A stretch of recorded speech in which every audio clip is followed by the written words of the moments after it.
So thank you very much for joining us for Take Control of Your Business. Again, I'm Susanna Cluff-Clyburne, and I'm the Senior Director of Parliamentary Affairs at the Canadian Chamber of Commerce. Before we get started, I'd like to thank the Canadian Business Resilience Network partners that have made this and other webinars possible. And one of those partners, Sysential, is today's presenter. Today with us are Ted Bradshaw and Andrea Lemoyne, and they're the co-owners of Sysential, which is based in Edmonton. And Sysential is a certified provider of EOS, the Entrepreneurial Operating System. Sysential has worked closely with the Alberta Chambers of Commerce, whose leadership team has completed the EOS program and uses it in their strategic planning on an ongoing basis. Our objective this afternoon is to have you leave this webinar with tools to help you resolve issues and take advantage of opportunities, communicate effectively, and to manage and motivate people. Ted Bradshaw is going to take us through a presentation on EOS, and after that, both he and Andrew will answer your questions. We'll be using the Slido app for the Q&A, so please use the link included in your confirmation email for your questions. And I think that we're ready to get started. So Ted, over to you. Good morning, everyone, or good afternoon, depending on which time zone you're in. And Susanna, thanks very much for the opportunity to address your audience today. We're really looking forward to it. And thanks, everyone, for taking the time out of what I'm sure is a very interesting and busy time. I'm going to share the screen with you so that you can follow along. And before I start, I just want to encourage everyone, as I go through this, we've got a lot of material to cover, and we want to leave some time at the end for questions and answers. It will be really helpful if, as I'm going through the different areas of the presentation today, you jot down some questions. And so please have those questions so that you're ready, or if there's an ability to submit them as we're going through. That way we can get through as many questions as possible. Okay.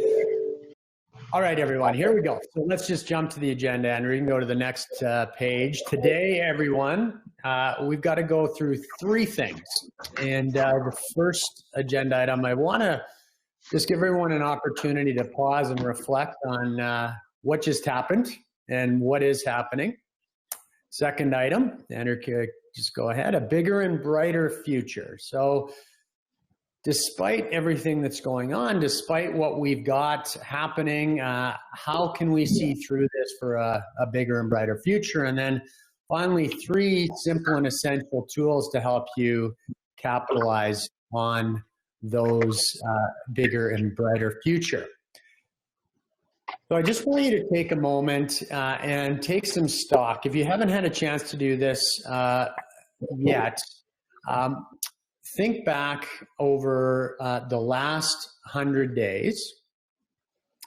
And you can progress the slide. Go ahead. Progress it again and again and again. And one more time. There we go. We're good.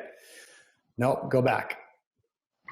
All right. Go back. So if you think back 60 days ago, this is actually think back 100 days ago, and what you were doing, what your business was doing, and all of a sudden it seemed that due to COVID, we had a chain reaction of events that have really caused us to make some changes, perhaps panic. Some have thrived in this time, but it's a large change that's occurred. What we've seen in working with our clients over the past 5 years and leading up into COVID, it's really been those that, of course, have not been able to prepare for something like a pandemic, but those that have been able to prepare for something unforeseen that have weathered this storm better than others. And COVID it's not simple, but COVID is simply a spark that has caused a series of events. That spark could have been anything else. And before COVID struck, our business environment was changing rapidly. Our business environment was subject to a number of factors that have been changing and moving. Among them is the use of data. Among them is the use of machine learning or artificial intelligence, globalization or protectionism. A number of significant moves that have been affecting us in Canada were all brought to the forefront with COVID. Now, to think that post-COVID, to think that once a vaccine arrives, or once a treatment arrives, or once we're through this, and we will get through this, that it's going to go back to the way that it was is actually accurate. It is going to go back to the way it was, but now I hope we have a clearer lens on the way it was. Because the way it was an accelerated, changing environment, highly competitive. Canadian organizations have got to do better, quite frankly, in order to take advantage of resuming back to the way it was. The future is going to be even more accelerated and unpredictable. We've noticed that there are actually 3 phases that our clients and other companies have been going through. The first 30 to 60 days of the pandemic was really about a shock and fortification. The phase that we're in now is stabilization, and it's a defensive position. Shoring up the defenses. Once we've moved from fortification, we're moving into more of what is looking like a new normal, a phase that's about to come, and for many it's going to be at different levels, but we're starting to see it already, and that is the recovery phase. And this is a growth phase, and this is also a making sure your defenses are still in place, but being ready to play offense. So we want to spend the rest of the time today speaking about what does playing offense look like and creating a bigger and brighter future. Without these shocks, there isn't growth. Without challenges and in history, any major challenge or any major shock that's occurred has led to growth. There isn't any reason to believe that this time is going to be any different. To be certain, not all organizations are going to survive this. But again, often that's due to weaknesses that existed before this shock hit us. So we want to talk about what can you do about it moving forward. So Andrew, if you can advance the slide, please. One thing that we've seen before COVID and continues to be true is it's caused a lot of the organizations that we're working with to ask some questions. How does this expose some cracks in your armor? And what this essentially is the uncertainty is being brought to the forefront. And so there's always been uncertainty in business.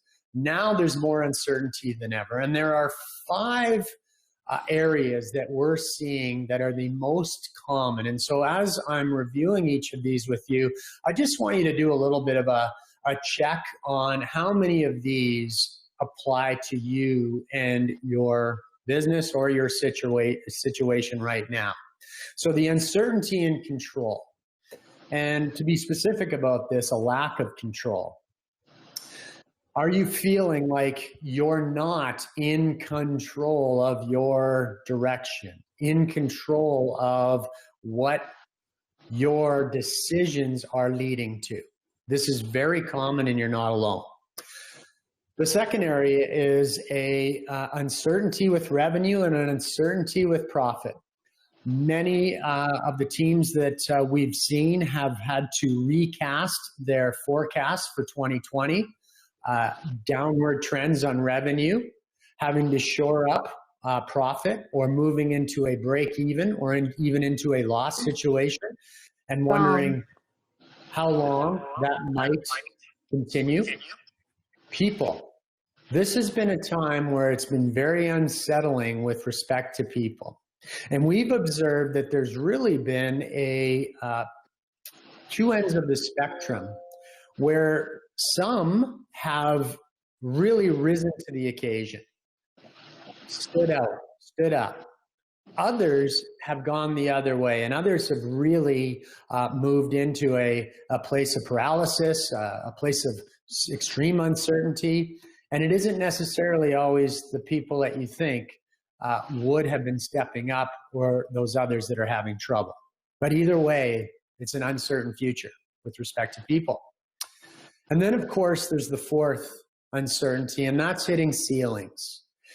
And it's symptomatic of the way many of our businesses, and quite frankly, many of the way our households in our country have been running with respect to having very little resources to weather a shock.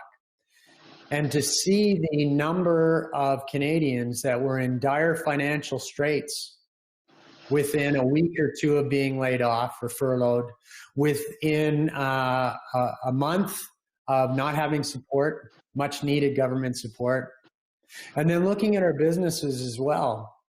And within a week or two of having to close their doors, not being able to make payroll, ultimately having to lay off, and then cascading into the domino effect we see from there. And so this is our organizations in many ways coming up against the ceiling that they've not been able to break through.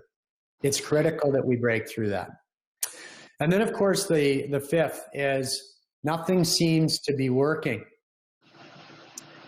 Despite our best efforts, despite programs that we've put in place, despite training, despite education, despite trying to be the best business owners and leaders we can be, we still weren't, many of us, ready for this shock. And so it's perfectly common right now to see these uncertainties. What's interesting about this list is this existed before COVID.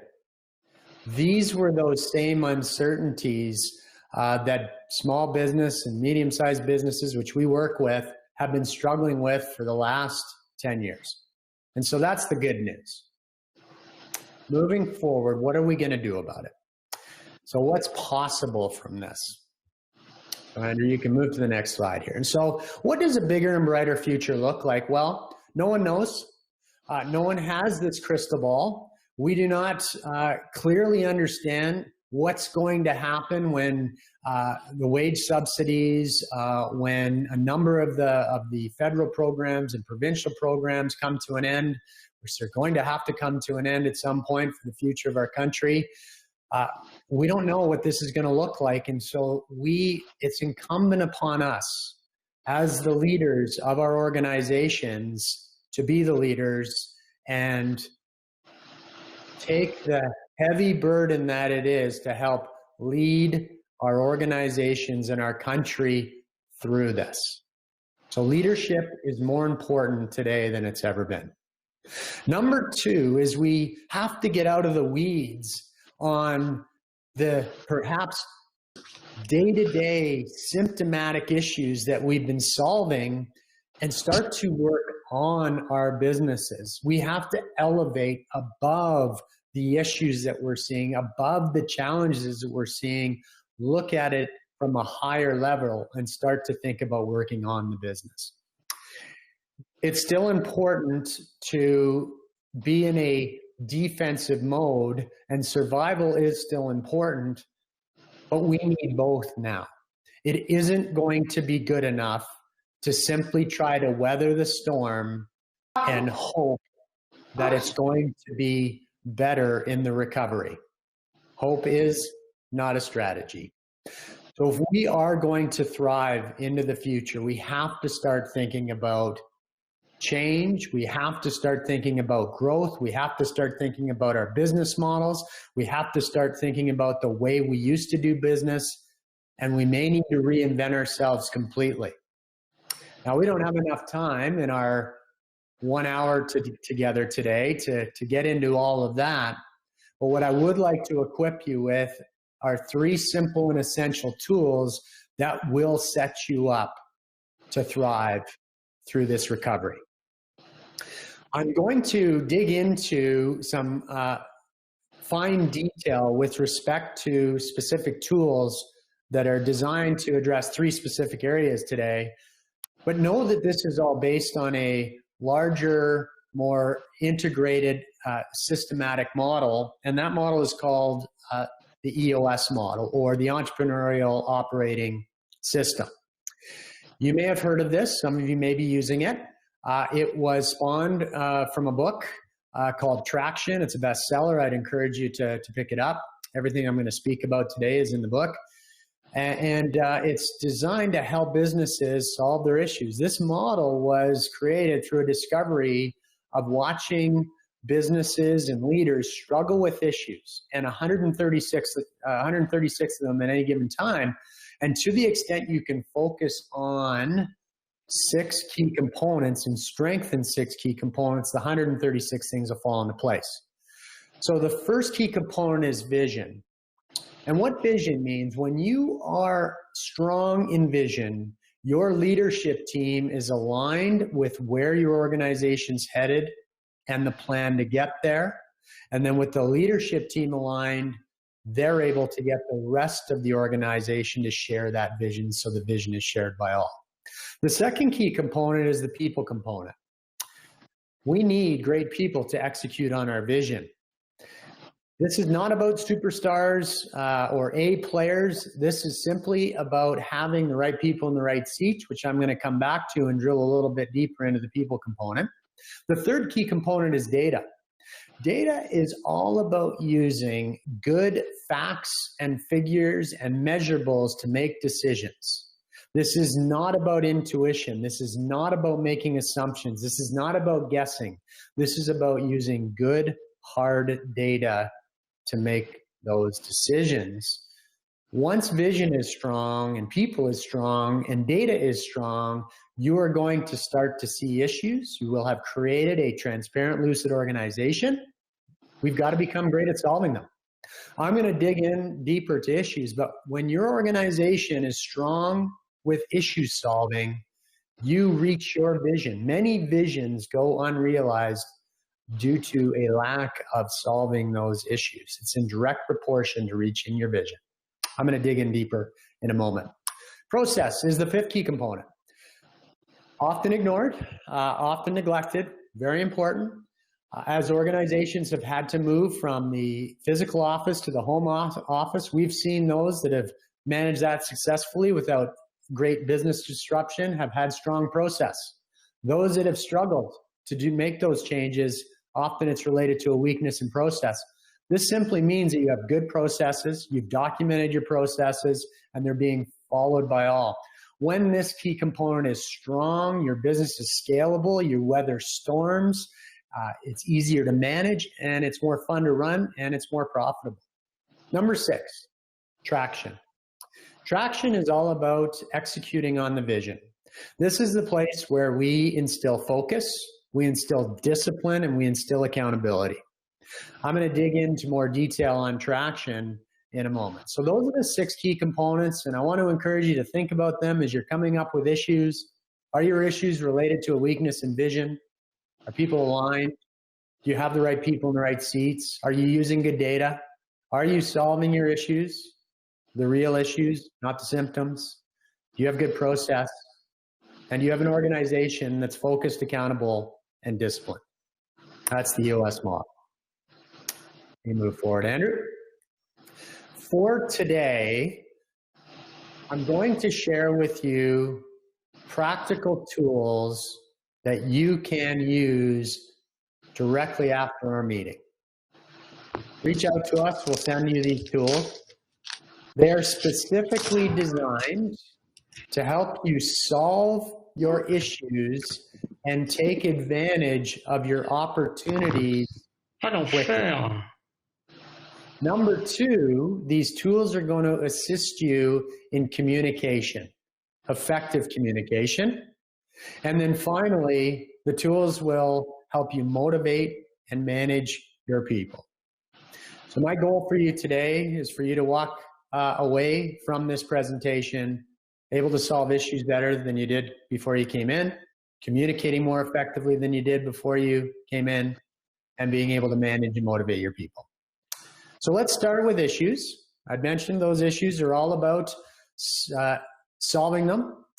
First thing we have to do with our issues is have and foster an environment where it's encouraged to call issues out. We do not need organizations where we don't see them, where we do not promote issues. We know we've got them. We've got to get them out. So step one, do you have a healthy organization where issues at all levels are being brought to the forefront? That's your issues list. So step one, we have our issues list. Once we have our list, we then want to solve them once and for all, deal with them, knock them down as they're coming up. This came from a discovery of watching very capable leadership teams and others land on an issue, then proceed to discuss the issue. Rarely identifying the root cause, rarely moving forward with an action or a solution. So the issue solving track is our tool where the first thing you do is identify the root cause and then move on to discuss, and then you move to solve. That's what the I stands for and the D stands for. And the way this works is you start with your issue list. So you see my issue list on your screen. We have 7 issues. We do not need to worry about solving all of them today. We want to prioritize the top 3 issues. So we decide, whoever I'm in the meeting with, what's the first issue that we've got to solve, what's the second issue that we've got to solve, and then the third. Once we've decided the top 3, we start with number 1, and then we move to the identify phase. Good identification is where we dig a little bit. So in this case, Andy is not in the right seat. So why did we put Andy on the issue list? So we've got to dig, because it may not be Andy at all. It may be a process somewhere. It may be Andy's manager. It may be Andy doesn't have the right tools to be successful. So we have to dig. Once we've identified what the root cause is, we then move to discuss. Healthy discussion looks like this. Everyone should feel like they have a voice and are encouraged to speak their mind as long as they have something of value to offer. Healthy discussion is when we do discuss, but if you have something to say, you just say it once, because repeating can often be grandstanding. With that discussion, 99% of the time, the answer is in the room. And if we've identified well, the discussion is usually very focused. We then move to the solve, the S, which is an action, a next step, or something that someone's going to do and be accountable for to come back to the group with an answer so that we're systematically working through our issues.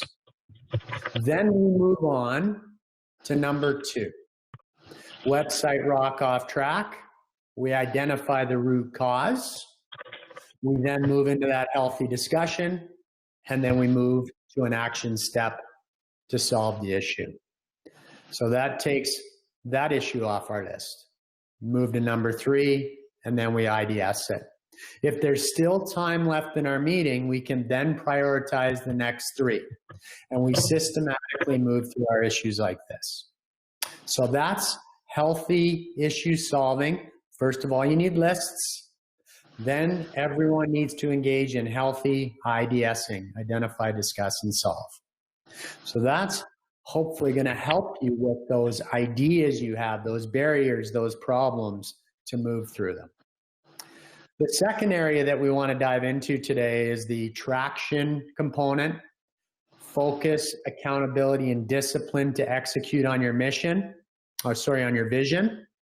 And so we're going to talk about a meeting pulse and the right cadence to keep the circles in your organizations connected. The first we call the 90-day world. And in normal times, we'll set a plan for the year, and then we will try to execute on that plan. Well, it's human nature that we can really only focus for 90 days, and then we get a little bit chaotic. We also will encounter changes throughout the year. And so we need to stop and take a breath and see how we're progressing. So the 90-day world looks like this. Look out at your vision. Where do you want to be? And then establish the next 90 days. What are your priorities? And we call these priorities rocks, the most important things that need to get done. And there's only 3 to 7 of them. There's a handful of these. 37 is just too many. Good strategy is deciding what not to do. So you set your 90-day rocks, your 90-day priorities against your vision and where you want to be. And then you go about focusing on getting those things done. And then at the end of 90 days, you can come up for air, take a look back, see how you did. See where that puts you now. Check that vision again. Okay, we're still on track. What are the next 90-day priorities? So set those rocks, those priorities for the next 90 days, and then put your head down, work towards them, come up for air at the end of 90 days, and you achieve your vision 90 days at a time. Now, within the 90-day world, it's important that you have the right meeting pulse. And so there's a couple of things I want to touch on today. Number one, that 90-day world does require you to get together with your leadership team every 90 days so you can do that assessment, okay? Set those priorities. Within the 90 days, we're going to talk about a weekly meeting that will help you keep your 90 days on track. But what I want to encourage you to understand with respect to meeting pulse is any meeting needs to happen on the same day, okay, whether that's every week, every 2 weeks, every month. It needs to start on time and end on time and follow the same agenda. So these are principles of great meetings. There are 2 reasons to have a meeting. You are solving issues and you are building relationships. If your meetings aren't doing that right now, I would encourage you to rethink the meeting, okay? So let me share with you the next tool, the Level 10 meeting agenda. So now that you've got a tool to solve issues, now that you know how to IDS and you've got those issues lists coming up, how do we make sure that we are systematically solving those issues? Well, the Level 10 meeting is a weekly meeting designed for your leadership team. It's a 90-minute meeting, which is about enough time to keep up with your issues. And the agenda works like this. We start with some good news where everyone in the room just shares one piece of good news business related, one piece of good news personally. We segue into the meeting. The second item is the scorecard.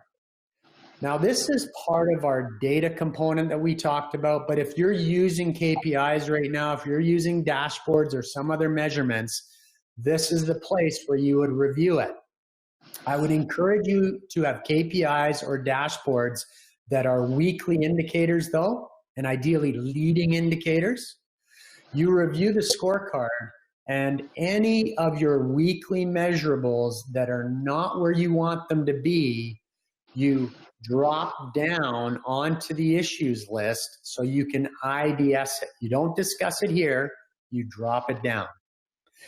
I mentioned earlier about those rocks or those 90-day priorities. This is exactly the place where you review, are those rocks on track or off track? You go through them one at a time. Any rocks that are in jeopardy of not getting accomplished by the end of the 90 days, you drop down. You drop down onto the issues list. The third thing that we're going to report on are people. So customer, employee, vendor, supplier headlines. It could be an update or it could be an issue. If it's an issue, you simply drop it down. So if you think about the first 15 minutes of our meeting, 20 minutes of our meeting, we've reported. Everything that's important to us, we've reported, and we're building that issues list. The next section of this level 10 meeting is called the to-do list. This is where accountability comes into play. This to-do list are items from last week's level 10 meeting that we're going to get done by this meeting. So we will have a list of to-dos that we go through one at a time, and we mark off, are they done or not done? Individuals will have to-dos. Great accountability is when 90% of these to-dos are to done. It also sets us up for what's the next step to getting that issue resolved. So sometimes to-dos, that's step one. We have another step, drop it down to IDS. Couldn't get a to-do done, drop it down to IDS. Now we've got our issues list and a full 60 minutes of this 90-minute meeting to solve issues. So we'll have issues that were left over from last week. We'll have new issues that have come on from this week. It's all good.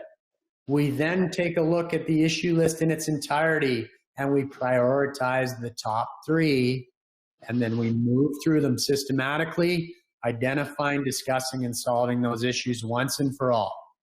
Some of these meetings you get through 2 issues, but they were major and they were breakthroughs. Some of these meetings you get through 12. The last part of the meeting is we always want to end on time. So we have 5 minutes to conclude.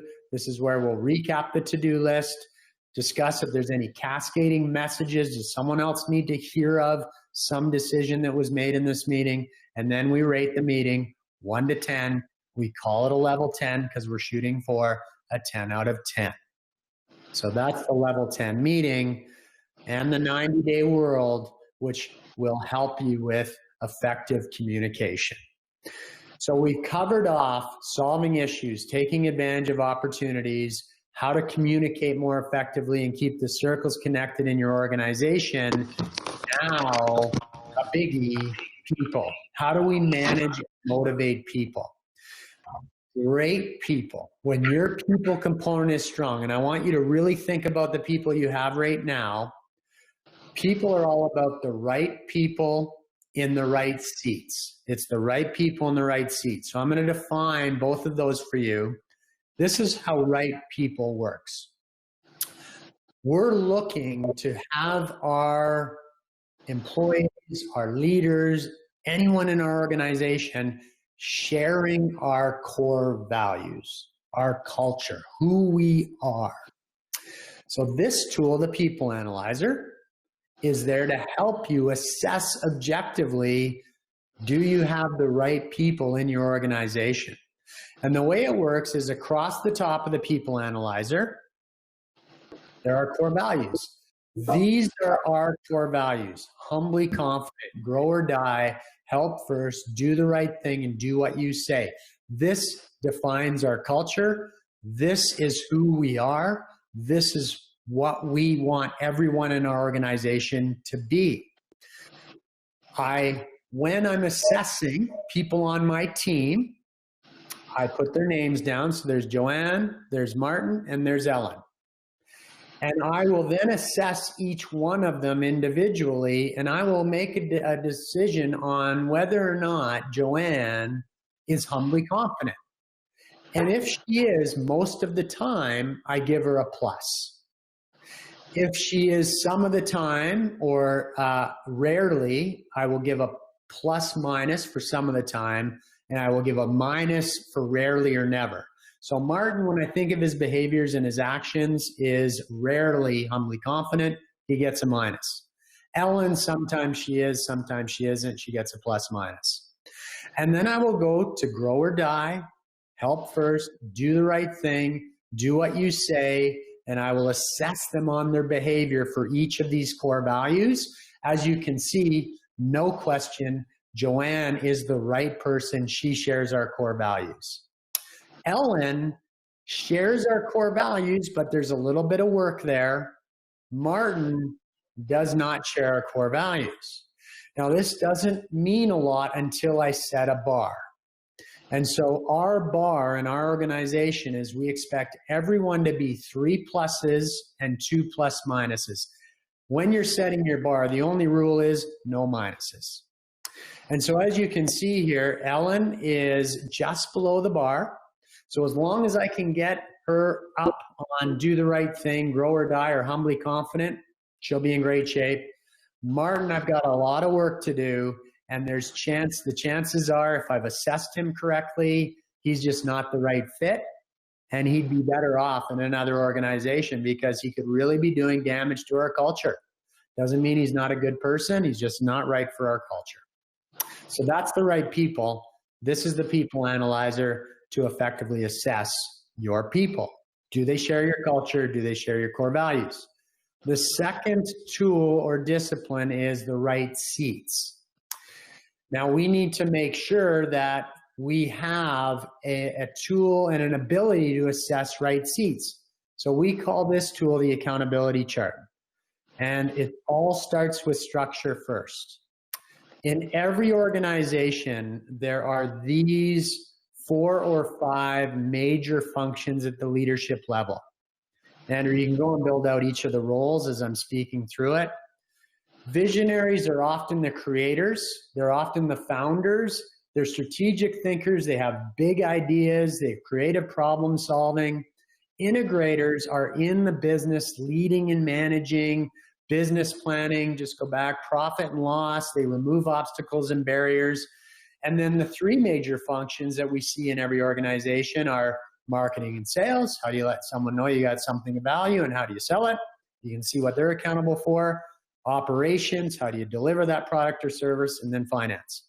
So we always start here with this basic assumption, and then we can build the accountability chart out from here, which we may change the names. You may have a couple of more. There might be 1 or 2 operations functions, but this is the fundamental of it. What this allows us to do is be very objective. We start with structure first, and then we can put people in the seats. And so if I was the GM of a hockey team, for example, as Andrew moves to the next slide, I've got to fill, oh, sorry, go past this one, Andrew. I've got to fill a center iceman role. So I'm just looking at now, what do I want my center iceman to do? I'll win faceoffs, create scoring chances, score goals, back check and defend. They've got to cover the ice and minimize turnovers. So I start there, so I'm clear on my roles. The way that I'm going to assess the person that I'm putting in this seat is I ask 3 things. Do they get it? Do their neurons connect? Do they understand the ins and outs of the position? Do they want to do it? Do they genuinely want to be there? They're not just collecting a paycheck. And do they have the capacity to do it? The skill, the experience, the talent, and the training. This needs to be yeses all across the board. Our assessment is yes or no. We're looking for yeses. So we go back to that accountability chart. Back up 1. And you'll see the entire organization. So in this case, about 20 people. We've got all the seats. If you've got 40, have all the seats, 50, 200. This gets real clarity, and it's all about accountability. Now I can put names in the seats. I go back to my accountability chart. And for my hockey players, I've got Wayne Gretzky, I've got Sidney Crosby, and then I've got Steve Hansen from Slapshot. Wayne Gretzky is pluses across the board on core values. And as a center iceman, he gets it, he wants it, and he has the capacity. Sidney Crosby, for my hockey team, isn't necessarily a core value fit. And because of the type of center that I'm looking for, yeah, Sidney gets how to be a center iceman. He definitely wants to do it. But the type of center iceman I'm looking for, he's a no. So Sidney Crosby, believe it or not, on my hockey team is below the bar. Now, Steve Hansen, okay, questionable core value fit, but on the GWC doesn't quite get it. I don't need someone to be in the penalty box all the time. Does he want it? Yeah, he definitely wants it. and I need a hard-nosed centerman that's willing to be on the fourth line and go do some dirty work, he definitely has the capacity for that. And so you'll run your people through this people analyzer, and you're looking for, we'd be looking for 3 pluses and 2 plus minuses. That's our bar for core values. And then yes, yes, yes on the GWC. That means we have the right person in the right seat. All right. There's Steve. You can move past this one, Andrew. So we're at our Q&A time. I hope you have some questions. I know that was a lot, but there are 3 tools. 3 tools. The next steps here, take action. This doesn't do any good without stepping forward and taking action. Reach out to us. We will make these tools available for free. Implement them. So once you start to work with them, implement the tools, and we're here to help in any way that we can. And this is how to reach us. You can find us at teambradshaw.com. And for all of you on the webinar and the presentation today, as a thank you for taking the time, we'd like to offer a complimentary 90-minute meeting for you and your leadership team. Now we do have Canadian support, so we'd be happy to do this wherever you are and dig into maybe some of your issues a little bit more specifically. So please take us up on that. Just want to help. You can reach out to us at the website, or you can see my email below at traction@teambradshaw.com.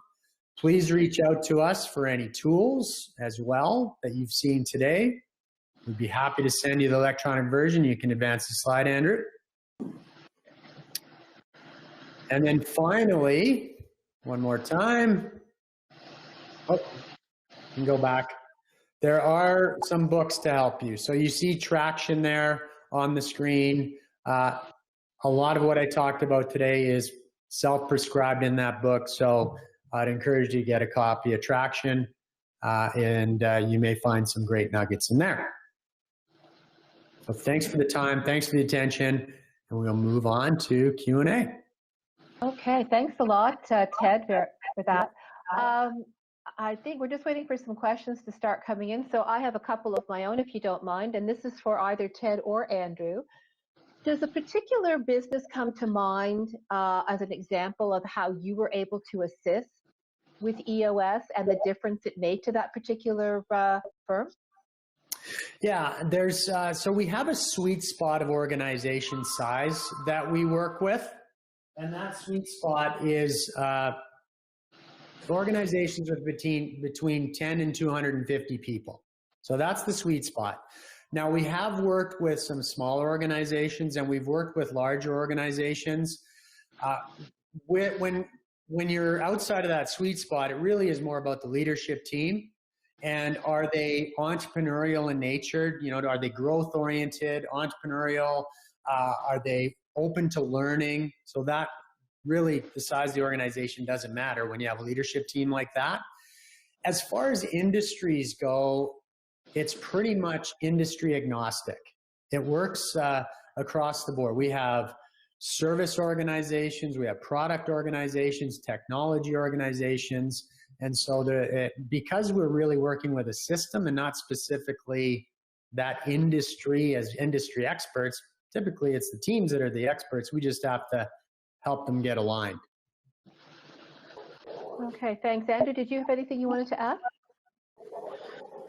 Yeah, no, I think Ted wrapped it up really well. And I think our sweet spot, again, is it's private enterprise, but we do have experience working with nonprofits and associations, Alberta Chamber being, you know, the one that you had mentioned at the beginning there. So I think the key thing, which Ted alluded to, is entrepreneurial leadership teams. So whether you're in a nonprofit, an association, a private business, as long as the leadership team, the owners are entrepreneurial, growth mindset and thirsty to learn and grow, that's the requirement there. Great. Now you're based in Edmonton. Now, are you confined to helping companies in Alberta only, or is there a capability? Do you have a capability further afield within Canada? Yeah, we do have a capability across Canada. In Edmonton, our proximity is Western Canada from our office, but we also have affiliates that are trained in this system that I showed you in Toronto and Montreal, and so we can cover Central and Eastern through our affiliates. So we are Canada-wide sport. Assuming in other, like Quebec, for example, you'd be able to offer the EOS system in French as well. Absolutely, yes. Yeah, it is bilingual. Yeah. Fantastic. Okay. Okay. Well, I don't have any questions here, so this is the last call for questions. And if we don't have any pop up in the next minute or two, or I will I'll just jump ahead and let everybody know that the webinar has been recorded. And everyone that participated today will be getting an email once it is uploaded and available, and it will include the presentation. And I'm just going to go back and do one last check. Yes, okay, here we go. Outside of Traction, what other systems or processes can you reference us to? So first of all, with that question, there are other systems designed to assist with what we've just described. If you're going to use any system at all, whether it's EOS or another one, I would encourage you to just pick one system and stick with it. Often you will use different tools to accomplish the same thing, but it will use different language. And so if you're not using consistent language, it can be confusing. So some of the other systems that we've come across would be Scaling Up is an example of one, Vern Harnish, and also Gazelles, which is also related to that. And other than that, what we often see would just, might be some consultants that are pulling some different methodologies together, but probably the closest to what you'll see in Canada that we've seen would be Gazelles or Scaling Up. Okay. So I think that is it for the questions. And oh, here we go. Have you dealt with globalizing a business? So globalizing a business, the context on that, Susanna, is there a way to get a little more context? Is it about multiple locations or moving outside of Canada? Or is it working with global companies? Maybe I could ask whoever actually asked that question, because it came up as anonymous, to actually unmute yourself and speak forth. Hello. Hi. So yeah, I was wondering about globalizing outside of Canada. Okay. Now, is this, do you already have operations outside of Canada? No, we only have a business based out of Alberta, but we're looking to move and sell outside of Alberta, probably into the States and Europe and stuff like that. Okay. All right. Well, what I can tell you is in the process, it would help you with your strategy. So first of all, if that was, if one of your intentions would be to expand, going through the system would help you get everyone lined up and rolling in the right direction. Now, as far as executing on that, we do also have a network that extends globally. And so we've got access to a number of other EOS implementers that potentially we could tap into if we were looking to try to help you make connections, either just a region that you're deciding on. Is there any other partners that are in that area? So we could tap into our global network, and if in a particular geography, if there's any assistance that we can provide or connect you to, we would certainly do everything we could to help. Does that answer it? Yeah, no, I think that definitely helps. Thank you. Okay. Okay, well, I've done one last check and there aren't any more questions. So with that, Ted and Andrew, I'll thank you very much for the presentation this afternoon and for your time. And thank you to everybody who took the time to join us. As I mentioned, you will be receiving the link to the recording of the webinar once it's available. And in the meantime, stay well, and we'll hopefully see you on another webinar again soon. Thanks, everybody. Bye-bye. Thanks, everybody.